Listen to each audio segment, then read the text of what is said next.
সকলে সহযোগিতা করতেছি। দেখেন রাস্তা কিরকম।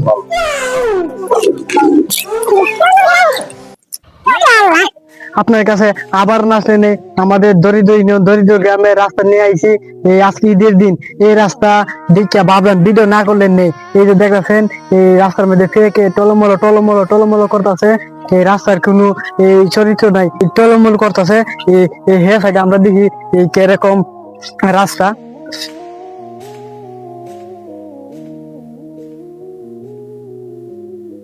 এই যে আপনারা এই পাশেও দেখতেছেন অনেক ফেক, কিন্তু এই ফেকে কিন্তু টলমলো করতেছে। রাস্তার কিন্তু একটুকু এই রাস্তার মতো নাই। এনে বোঝা যায় আপনার এই যে বোঝা যায় মহিষ রাখা হয় এরকম ফেক। আপনারা নিজে চোখে না দেখতে বুঝতে পারবেন। এই যে দেখতেছেন এই আপনার পুরোটাই কিন্তু ফেক। এরকম কেদা এনে আপনার এই যে এই মানুষের হাইটটা যাইতে অনেক পরিশ্রম করা লাগে। এই যে দেখতেছেন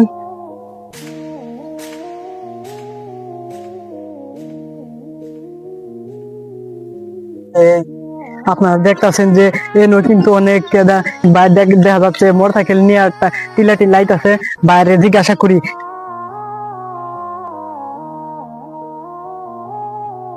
আচ্ছা ভাই আপনি যে গাড়ি সালাই না নিয়ে যে হাইটা নিতেছেন, রাস্তা দিকে বই পাইছেন নাকি? না ভাই, এনে বই পাওয়ার কারণ নাই। এরকম রাস্তাটা আমরা 1-2 বছর আগ থেকে চলাফেরা করতে। এই এলাকার কি ভাই এমপি বা কোনো চেয়ারম্যান নাই? আছে তো, এমপি কইছে যে এমপি পাস করার আগে কইছে ওনাকে ভোট দিয়ে পাস করলে এই রাস্তা ঠিক করে দিব। উনি পাস হয়েছে, এরপরও এই রাস্তা ঠিক হয়েছে না। আমরা দুই গ্রামের মানুষ চলাফেরা করতে অনেক কষ্ট হয়।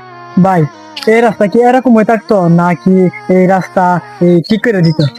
এই এমপি বা অন্য কেউ যদি এই রাস্তা ঠিক করে দিত, আমরা দুই গ্রামের মানুষ চলাফেরা করতে অনেক সুবিধা হতো। ভাইয়া কি বলছে আপনারা তো সবাই শুনতেই পাচ্ছেন।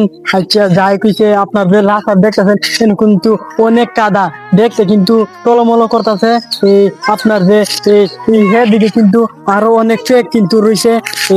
আমি নতুন সরকার নতুন এমপি গঠন করছে যে বলবো এই রাস্তাটা যেন সুন্দর করে ঠিক করে যেন জলমলো করে রাস্তাটা এরকম ভাবে ঠিক করে দিত, যেন এই রাস্তাটা সুন্দর করে ঠিক করে আপনার একটা নতুন রাস্তা গঠন করে দেয়, মানুষ যেন চলাফেরা করতে কোনো কষ্ট না হয়।